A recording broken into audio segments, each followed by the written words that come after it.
On the level outskirts, if you look in the distance towards the city, you could see a scarab sitting there. On the firefight map installation 04 on Halo Reach, if you try to go to the underground section from Halo 1, you'll see 343 Guilty Spark come up and be like, yo. And there's a prompt to take his focus rifle, but you can't actually take it from him. In the storm, the level description says BFG, which is a reference to a gun from Doom that's called the BFG. 10 minutes of details you may have missed in the Halo franchise. In Halo 2, the map Burial Mounds is actually the setting of a cut level from the game's campaign. In the campaign, you were supposed to visit a moon called Alpha Moon, which is Alpha Halo's moon. And after the destruction of the Alpha Halo ring in Halo 1, the debris crash landed on this moon, and that's what this map is made of. And this piece right here is actually a piece from the Silent Cartographer. Well, at least it's identical to it. In the map Orbital, it's the only time you can see Earth from space in Halo 3. Also, in the epilogue cutscene in ODST, this map is where that cutscene takes place in. Don't worry, I know what the aliens like.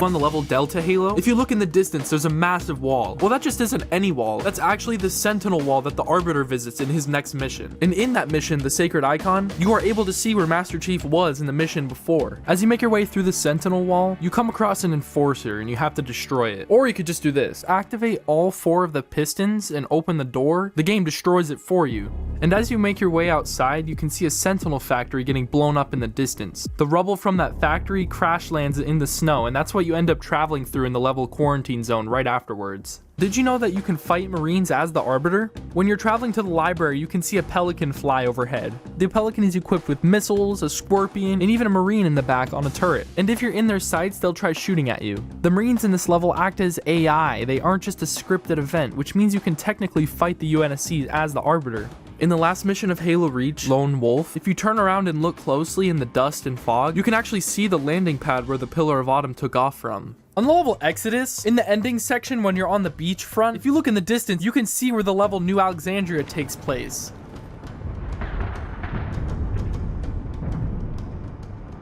And the Oni building that you visit is there too. Also, these giant plasma cannons that these Corvettes are shooting down are real bullets. They'll kill you. During the cutscene where In Amberclad are chasing the Covenant carrier through the portal to Delta Halo, you can actually see the ship in Halo 3 ODST in the opening sequence. This is something I didn't notice for like the first 10 years of me playing. In the map Breakneck in Halo Reach, you're able to see the new Mombasa Zoo and the bridge where you drove across in Halo 3 ODST. At the end of Halo 3 ODST, it shows the whole aerial shot of the city, and you're able to see almost every single level location.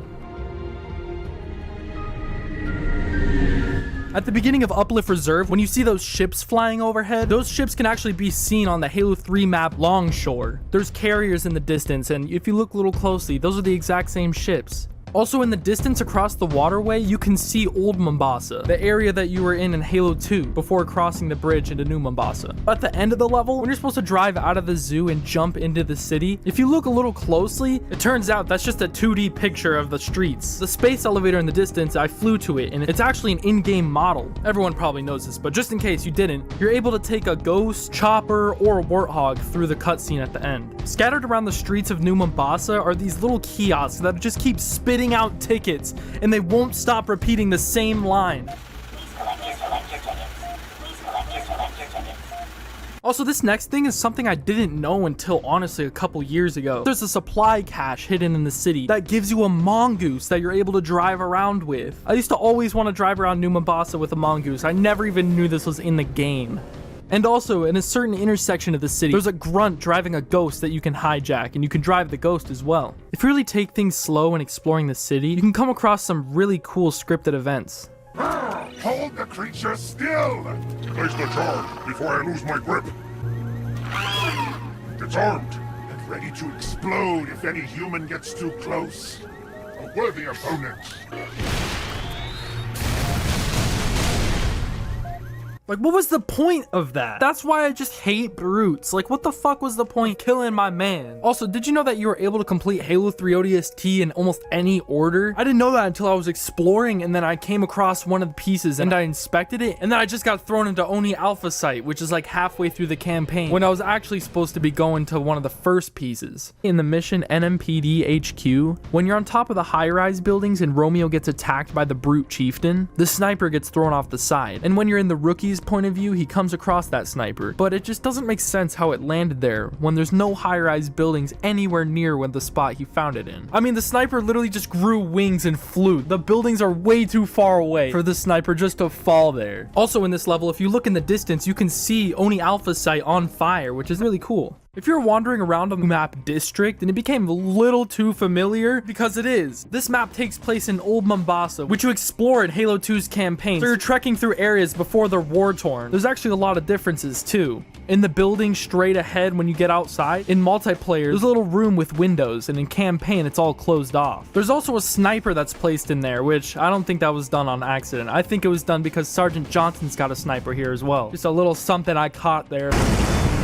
When you walk through the areas where the hunters come through, that's where it starts getting different. The area is so much more open in the multiplayer version, probably for warthogs to fit through, I'm guessing. But yeah, it's a lot more open in the multiplayer version. Also, when I was getting footage for this video, I had the volume all the way up and it was late at night, and all I heard was this.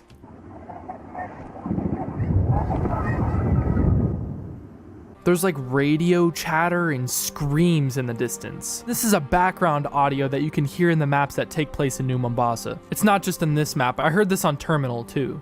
If you're in the anniversary graphics exploring New Mombasa in Halo 2, you'll come across some familiar looking posters.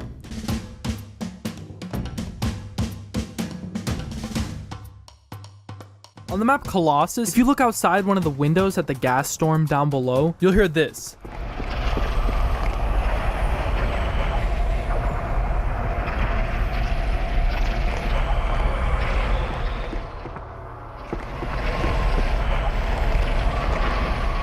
Also on the same map in the back, this looks almost identical to the elevator shaft that the Arbiter goes down in the campaign. Did you know that on the map Terminal in Halo 2, there's a secret room that's only accessible through a grenade jump? I didn't even know this my whole time playing Halo 2. I didn't even know this was here. There's even grenades up here. They wanted you to come up here and explore this. It's a really good vantage point for sniping, especially. On the anniversary edition of Halo 2, you can see New Mombasa in the distance on the map Zanzibar. But if you go in the OG graphics, you can't. I just love the little details they add into the anniversary edition to make it feel more like an alive universe. If you're playing Legendary on Halo Reach and you're going through this section of the package and it's just too hard, even on tip of the spear, you don't want to get out, try to deal with it, you could just shoot the top of the AA gun over and over again until it eventually blows up. You don't have to get out of your vehicle at all. Also later in this level, they allow you to hijack a Banshee. A Banshee is really helpful on Legendary. In Halo 3, in the mission Savo Highway, if you travel off the beaten path and wait for a moment, you can hear a line of dialogue explaining what the debris is scattered across the savannah. New Mombasa's space elevator. It collapsed when the city got glassed. But the tether was thousands of kilometers high. Yeah? Well, now it's scattered all over the savannah. This danger sign is upside down. Also in some of the Phantom wreckage on the sides, you could hear brutes talking about the prophets. Kill all survivors. Let none near the crater. The prophet will soon complete his blessed task. If you turn around and look up closely, you could see the hangar that you have to defend in Crow's Nest. Later in the mission, when it forces you to go on foot, you don't gotta go on foot, you could just take a warthog through there. You could completely skip the entire holdout section of the level by just driving right through it. And right before the end of the mission, in the distance, you can see where the level The Storm takes place at. In The Storm, the level description says BFG, which is a reference to a gun from Doom that's called the BFG. The Scarab's green laser is probably inspired by the BFG from Doom. And in that level, they kept Crow's Nest in. You could turn around and look at Crow's Nest from all those miles away. In the next mission, Floodgate, if you listen closely at the start, you can hear Miranda Keyes say, "Find the crashed flood ship. Overload its engine core." Meaning this was the original objective of the level until you come across 343 Guilty Spark inside. In the mission The Ark, at the start when you and the Marines are making your way through the desert, the Marines point out something in the sky. That something in the sky is the Milky Way. In the Halo lore, the Ark, which is the massive structure that builds the Halo rings, is located just outside the Milky Way galaxy. So what you see in the sky is us. When you're racing off the Halo ring in the last level, you're actually driving around the Silent Cartographer Island in Halo 1. Since this ring is a replacement of the ring we blew up in Halo 1, this section is the rebuilt Silent Cartographer Island. Also in this level, you can keep Sergeant Johnson alive by killing him right before entering the cutscene. And then after Guilty Spark kills him, he's still there. Unfortunately, he isn't scripted to go anywhere outside, so it's not like he can do the Warthog run with you or anything. Did you know that the map assembly is actually a scarab factory? I didn't know that for a long time. It's literally in the name of the map. I don't know how it took me so long. At the end of Halo 4 in the last mission, when the composer is composing Earth, it's actually composing the city of Phoenix in Arizona, which is my hometown. Rest in peace, everyone, in 500 years. Also in Halo 4 on the level composer, when you're running through the station, if you look outside real closely, you can actually see the same mat cannon used in Halo Reach. And it's drivable. It's scaled down in size, but you could still shoot it and destroy the phantoms. Alrighty guys, there's 10 minutes of details you may have missed in Halo. Let me know which ones you knew and which ones you didn't, or if you knew them all already. Leave a like if you enjoy this kind of content, subscribe if you are new around here, and I'll catch you all in the next one. Peace.